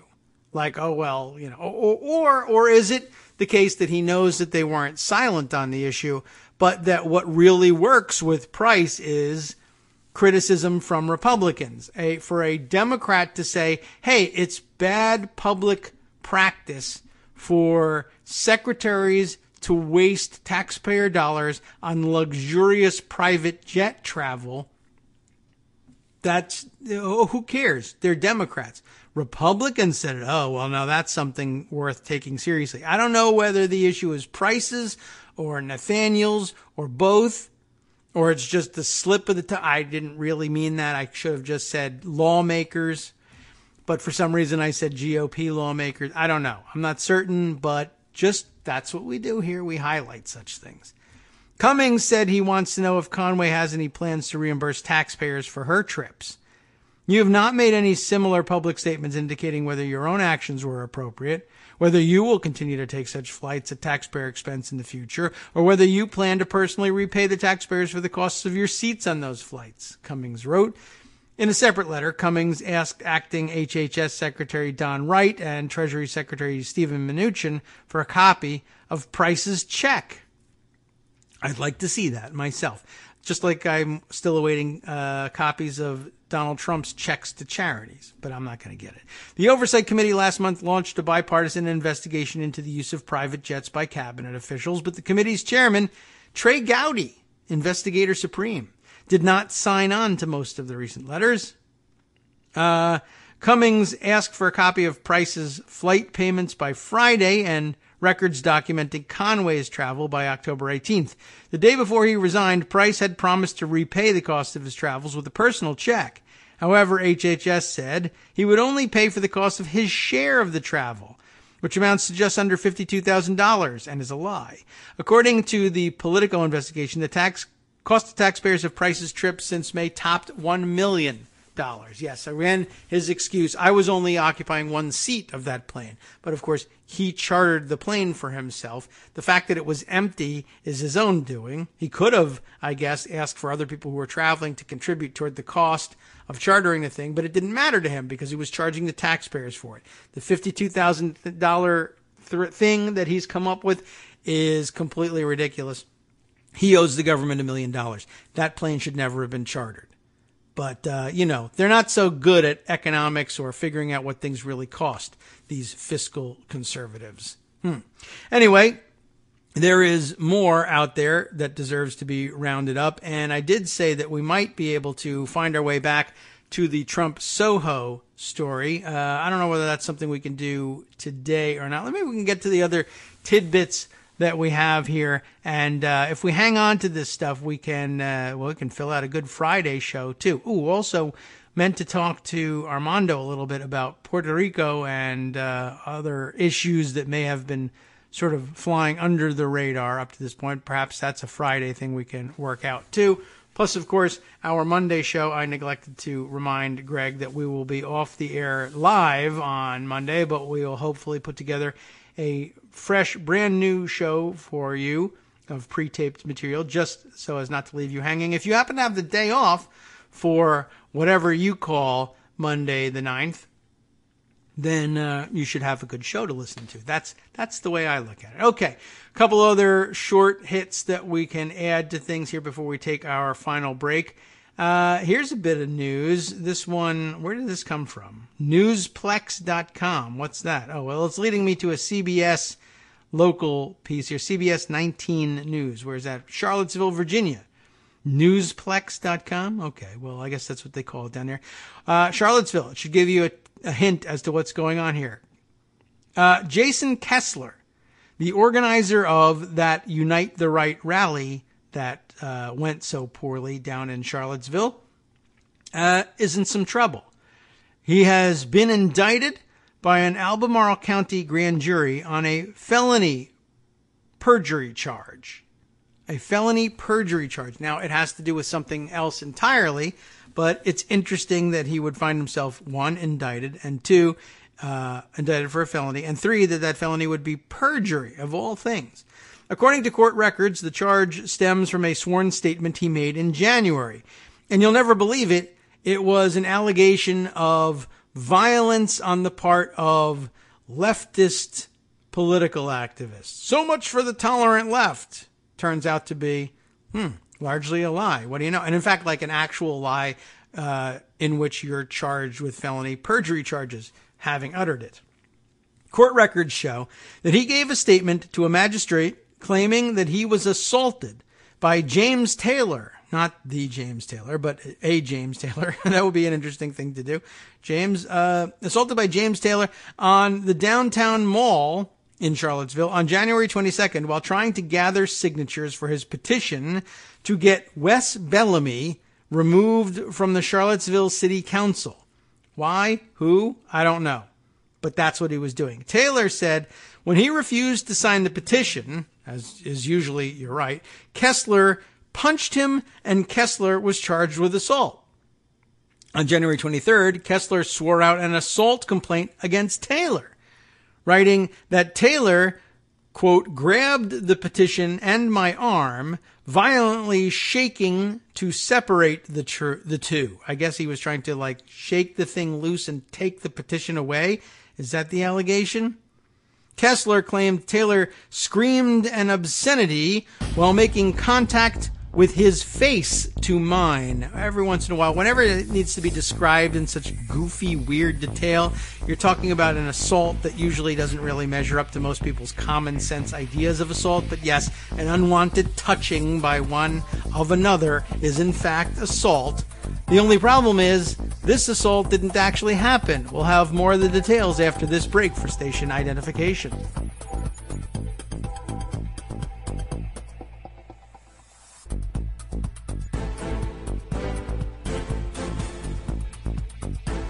Welcome back to the Kagro in the Morning Show here on Netroots Radio. We'll continue with the story of Jason Kessler and his felony perjury indictment. He's the organizer of the Unite the Right rally, shorthand known as the Mess in Charlottesville, Virginia, and the guy who was in fact chased out of his own press conference afterwards. You may have seen that happen.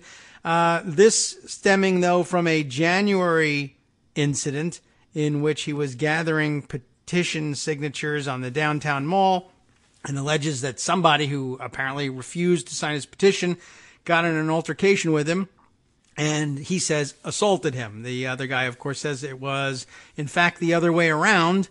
And like I said, a good hint to whether or not you're really talking about a common sense type assault that you should be bothering the police with is, it's usually not the case if you are relying on the technicalities of assault and say that what happened was that he screamed in an obscenity and his face made contact with my face. Like if you inadvertently bumped noses or foreheads in a close-up screaming match, is it really an assault? Well, technically, yes, it is, but only this kind of pedant idiot would end up bothering the police with this.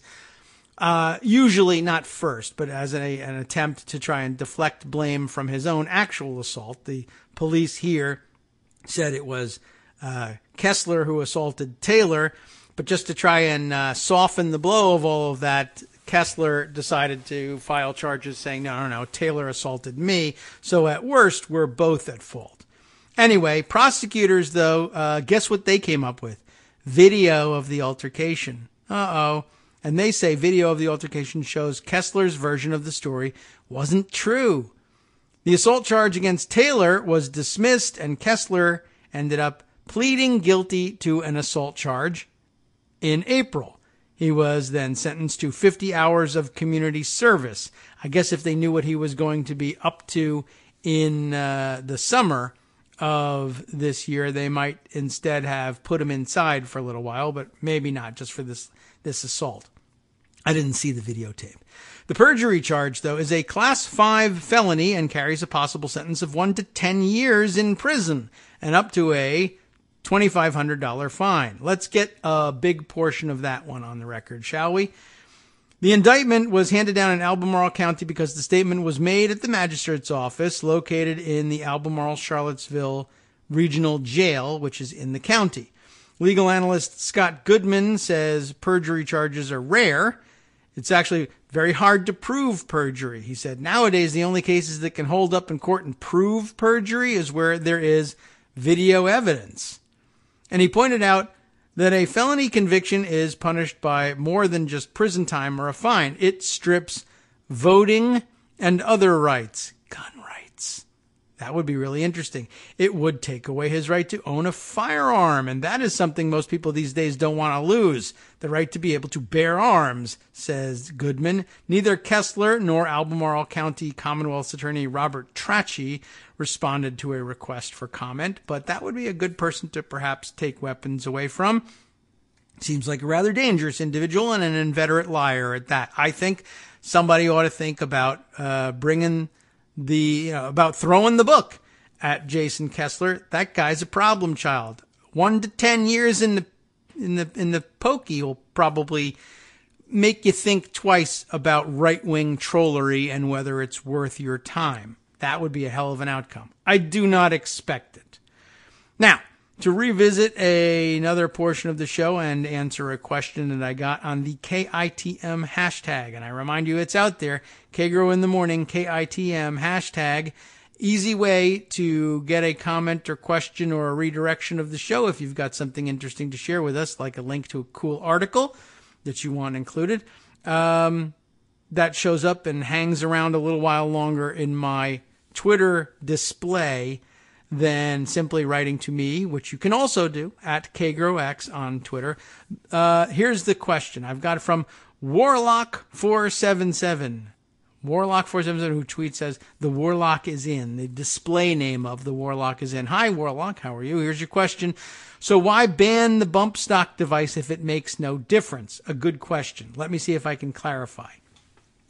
I don't know. No, the reason I bring it up is really kind of entirely political, but it's got some policy basis. The bump stock device, I guess I should start out by saying it does make a certain kind of rapid firing easier. That would be the aimed kind of firing. If you put a bump fire stock on a rifle like an AR-15, what it does is it gives you the opportunity to pull off this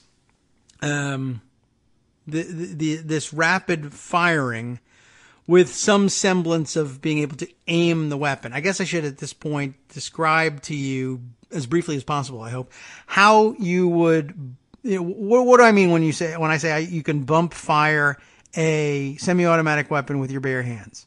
If you haven't looked online at the YouTube videos, they'll explain it very well visually. They'll show you what you do. But basically all that's happening here is what a bump stock can do is it can capture essentially the kinetic energy of the recoil of the weapon once fired and help you redirect that energy with the way you hold your hands on it. Like the reason it's so easy to do with a bump stock accessory and on an AR-15 is on an AR-15 you can put a forward grip on the AR-15, a downward vertical pistol grip up front. They sometimes call a tactical, grip. Something you can hold on to up front with if you're a right-handed shooter, with your left hand. You can hold not the barrel of the gun, but you can hold the forward part of the stock that where you would ordinarily rest your hand. But a lot of guys like those pistol grip forward grips, and that makes it even more effective. But what ends up happening is you fire the rifle and it kicks backward a little bit, right? And what the bump fire stock helps you do is keep the actual butt of the rifle floating just off your shoulder rather than tucking it in and burying it in your shoulder to absorb that kickback. And it's sort of what you want is the butt of the rifle floating just off of your shoulder or just barely touching your shoulder, and a good firm grip on the forward hand, usually the left hand, forward on the rifle. And you can be, instead of just gripping it and holding on tight, or as you would be doing if you were just making single shots and minimizing the power of the kickback, you might even be pulling the rifle back against your shoulder with that left hand. Instead, you're sort of pushing forward with it and holding your trigger finger steady. And instead of squeezing out each shot individually, you're going to pull back.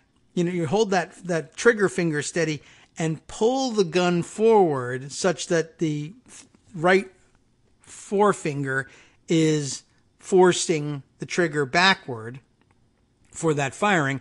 And then the recoil bounces into the bump stock and doesn't go straight into your shoulder and get buried there. But all the while you're pulling the gun back outward again with your left hand, and the bump stock sort of facilitates that floating state in between your pulling forward with your left hand and floating the butt of the rifle off of your right shoulder, so that when the gun fires, your left hand is pushing it forward again with the recoil bouncing off of the shoulder and bouncing off of the bump stock that's resting on your shoulder, and your finger is already in position to hit that trigger and keep it down again. And it's not fire, release, fire, release, fire, release with your right forefinger. It's just holding down the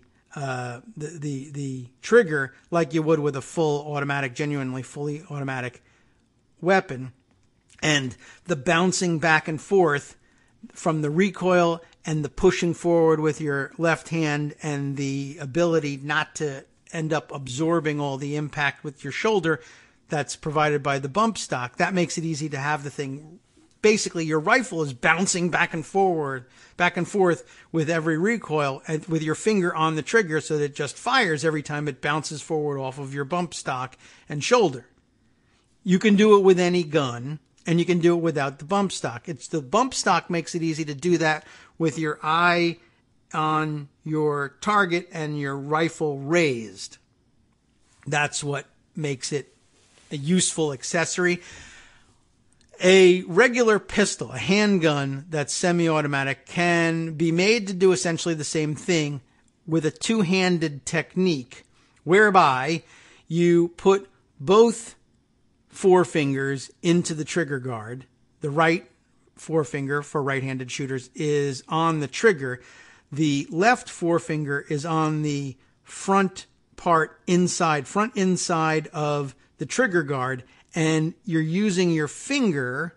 A lot less, force can be applied than with a pistol grip downward, on a rifle. But you're using the bridge of your left forefinger to push against the inside front of the trigger guard to push the pistol forward hard, while your right forefinger keeps the trigger depressed, and you're essentially there having the recoil of the pistol bounce off of the webbing between your right forefinger and thumb where the gun's resting, and pushing forward with your left forefinger at the same time to get that same floating tension that goes on with the rifle. It's difficult to do, and it hurts too. And a lot of the people who do it ended up with their right, or rather their left forefinger cut up, or at least permanently dented. But, it gets pretty shredded pushing against it. Depends on, how is the inside of your trigger guard beveled, will it cut into you or not? I guess if you have a nice smooth rounded one, you just get the pressure and the indentation rather than the cuts. But the same effect can be made with a semi-automatic pistol. So, but, obviously it's somewhat awkward to have both forefingers in the trigger guard, and two, it's difficult to do, most people will find, with a pistol held out at arm's length the way they're typically trained to aim and fire pistols. The people you see do it tend to lower their hands a little bit, or even shoot from the hip that way. They can get additional leverage with their left arm and left hand to make that bump firing happen. So, in other words, without the bump stock, it's really actually pretty hard to aim. But if you are machine gunning into a music festival crowd, aim doesn't really enter into it. It's not an issue. And of course, if you're having a street fight and you just want to spray bullets around very quickly, that won't be an issue either. So what's the point of banning the bump stock? Actually, the point here would be bringing that up, and the fact that you've got some agreement on the right to move ahead with the bump stock ban gives you the opportunity to then put your foot in the door and say, now, it should be pointed out at this point, now that we have some agreement on the bump stocks being dangerous, that bump stocks are only really truly dangerous in conjunction with large capacity magazines, because a machine gun that fires 6 bullets and then has to be reloaded isn't particularly effective and isn't what was used in Las Vegas. Instead, you're talking about magazines with considerably larger capacity. And of course, also out there are 100 round ammunition drums that are perfectly legal, or were in most cases grandfathered, at least in some states, and are available and widely held by people who accessorize their AR-15s all the time. So large capacity magazines really have to be considered in all this too, especially if simply banning bump stocks isn't going to diminish the ability of any semi-automatic weapons owners' ability to fire rapidly into a crowd. But with 6 shots at a time, that's a little bit more of a tolerable risk than, say, doing so with 100-round magazines. Surely people will just buy a different gun. Yes, they absolutely will buy a different gun. It won't make any difference. The point is that any gun they buy can do this. And I would love to get the debate to the point where we actually have to sit down and say, does everybody know that any semi-automatic weapon can actually do this? What the guy did in Las Vegas can be done with almost any gun, with like 70+% of the non-hunting weapons that are available on the market anyway, though there are plenty of semi-automatic shotguns out there as well. That's a little, I would expect it to be a little bit more difficult to do with a shotgun, but I suppose you could come up with a healthier stock that would be able to do that, a beefier stock. Anyway, the point is that it would get us to a point in the gun debate where we really need to be, which is, do we think that it makes any sense for people to have semi-automatic weapons available on the premise that, well, they're not really fully automatic weapons and so they're less dangerous? They really basically are and always can be converted into one, whether they have a stock or not. And I would love to see that debate, that point be made in the debate. It's not necessarily about the effectiveness of the ban. It's about the effectiveness of the debate to me. I will pause at this point then to bring you a total change of direction. Part 4 of Paula Appanese's ongoing series on the GOP, the Republican Party, as domestic abusers. Total change of direction, but pre-planned at this point, and it's getting near the end of the show. I know we can still fit this in. It's time to roll. Paula, please take it away. The Domestic Abuse Cycle, a Framework for Our Politics and a Path Forward, Part 4. In Part 1, I introduced my premise. The GOP uses tactics against Democrats that mirror the behaviors and outcomes of domestic abusers, creating a warped environment. In Part 2, I described and gave examples of these tactics, and in Part 3, I described the ineffective response by Democrats, who, like domestic abuse victims, have been choosing to cope with rather than reject GOP abuse. Today, I will address the media's role and Democratic enlightenment. Now let me start with this caveat. There are a number of reasons for media failures. They have been analyzed at length by many and are largely outside the scope of this essay. I will summarize some of the primary drivers as 1. Repeal of the Fairness Doctrine, 2. Purchase of media outlets by for-profit companies, with the accompanying shift from news as a public service to news as a profit center, 3. Media consolidation, and 4. The collective media's reaction to the successful conservative effort to tar all journalists as liberal and therefore automatically biased. This last point is especially relevant to my larger theme. So to resume. I went to medicinenet.com to look up information about domestic abuse, and I ran across a piece about sexual abuse of children. And I'm quoting from this.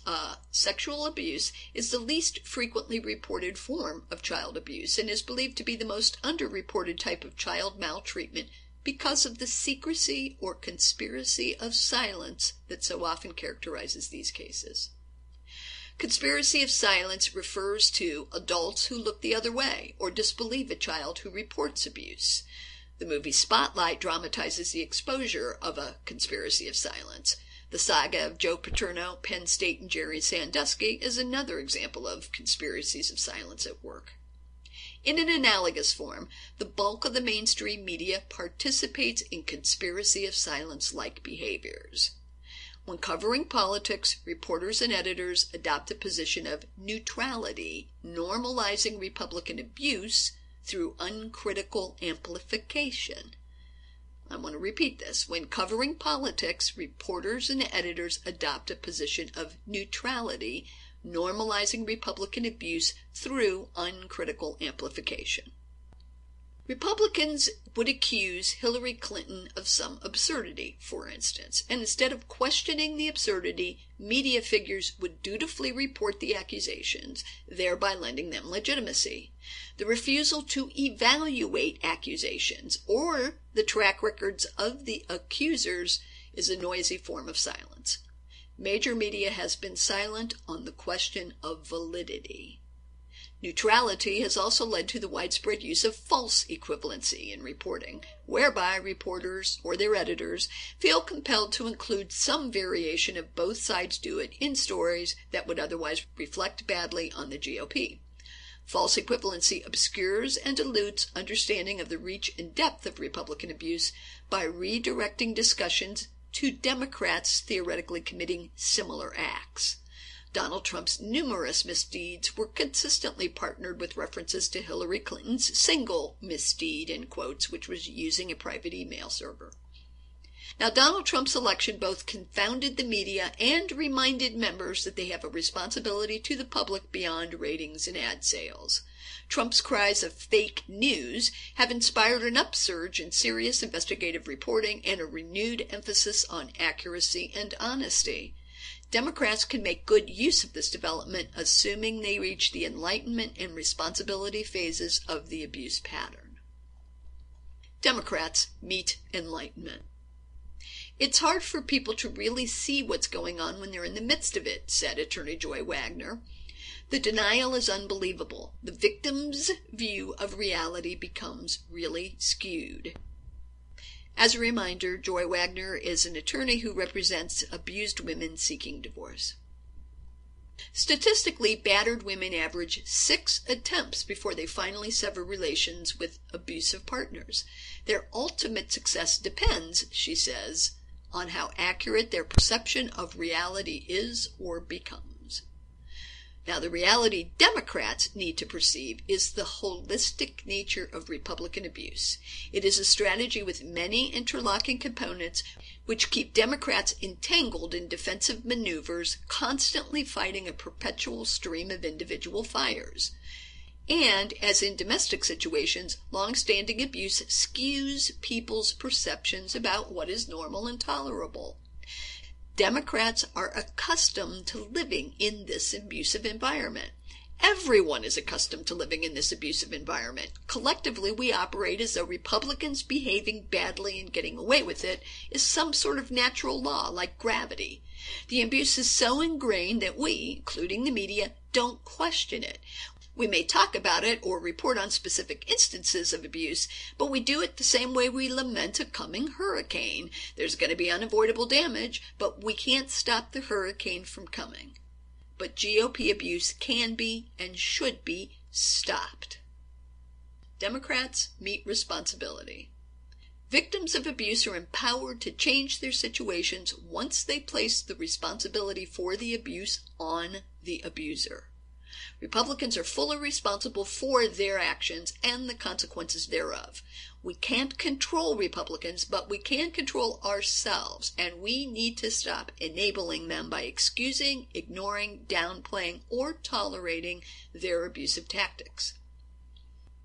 We begin by getting a firm grip on the essential problem.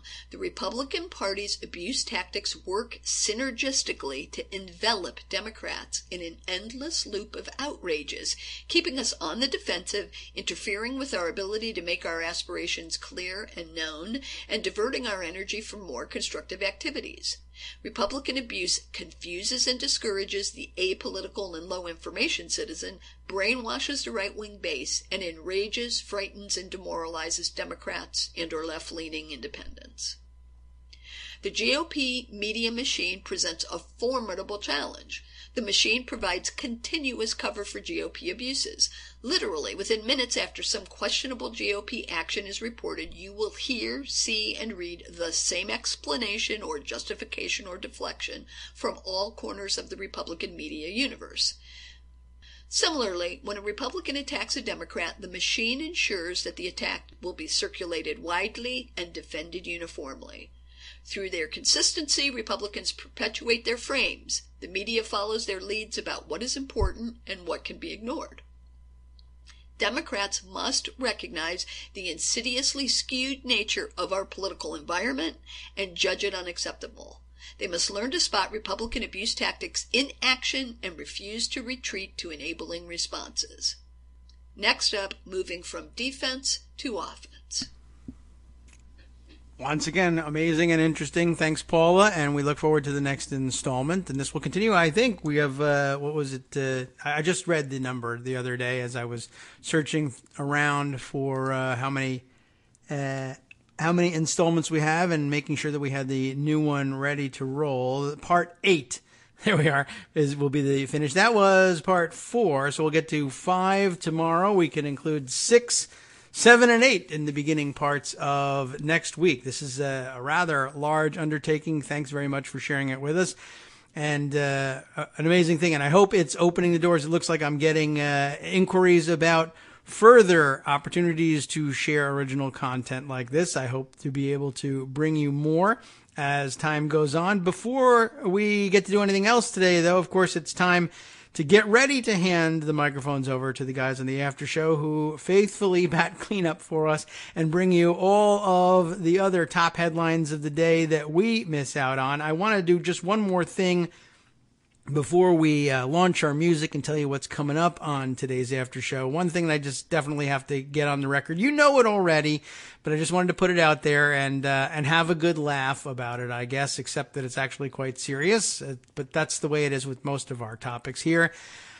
Tim Murphy, Congressman Tim Murphy of Pennsylvania, popular, as it says here, with the pro-life movement, or rather anti-abortion movement, urged abortion in affair, texts suggest. Yes, according to this memo here, essentially we've got word that Mr. Murphy, I guess, having had an extramarital affair, even as he crusaded as a anti-abortion activist inside the halls of Congress, was in fact encouraging the woman with whom he had this extramarital affair and had made pregnant at that, to go ahead and get an abortion. Basically, just another example of the Republicans out there insisting that they are against abortion in all cases and taking away the right of all women, except the ones they're involved with, to choose when it comes to what to do about their pregnancies and whether they want to carry to term. Everybody else has to do it, but not anybody who's, in good with me. Poisonous, toxic, I would relate it very closely to the toxic masculinity issue. In other words, I get to decide which children live or die based on my role in their creation. Everybody else has to deal with the consequences of their behavior, but I get to get out of it because I'm an awesome dude. I don't know. There's a lot more to be explored in that. And of course, he has since announced that he will not be running for re-election. I don't know whether I believe that or not, given the fact that, as outrageous as it is, it's happened before. You all remember Scott DeJarle, and he managed to survive that so-called career-ending scandal. He's still sitting in Congress and still running for re-election. So whether or not Murphy changes his mind, I don't know. But in the meantime, we have more to bring you here on Netroots Radio. Next up, of course, our friends on the after show, Wink and Justice, will fill you in on what's going on there. And it's Thursday, so means we get to speak a little Italian and say, thank God it's Giovedì, because that's what they call their Thursday episodes. They have names for every single one of their episodes, but none is more fun to say for me than thank God it's Giovedì. Canadian education leaders warn Education Secretary here in America, Betsy DeVos, to keep her backwards ideas out of their country as she visits Ontario today and tomorrow. Kick her out, at least until you know what's going on. Interior Secretary Ryan Zinke is caught raising political funds on a government trip to the Caribbean. I wonder how he flew there. And several Oklahomans recount being sentenced to a Christian slave camp instead of prison. I was thinking about holding on to that one either for Friday or Monday, but what the hell? You might as well hear about it here on Netroots Radio and on the after show next. It's an amazing story. I'd like to discuss it perhaps in the future anyway. For the last half, they'll be reporting that ICE officers have struggled to find egregious cases to justify Trump's immigration raids, and Trump insists the Senate Intelligence Committee should investigate the American media for spreading fake news, while at the same time he claims to be the club champion at each of his 19 golf courses around the world. Investigate that. From Daily Kos Radio, on netrootsradio.com.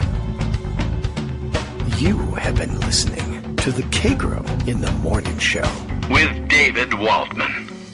Thanks again for listening, everybody. We'll be back tomorrow to close out the week and figure out between today and the end of the week what we'll be doing for Monday. All of those aforementioned stories, plus the Connect, Unite, Act Daily Coast Community Calendar every day, and more on the After Show with Wink and Justice. Stay tuned. We'll talk to you tomorrow.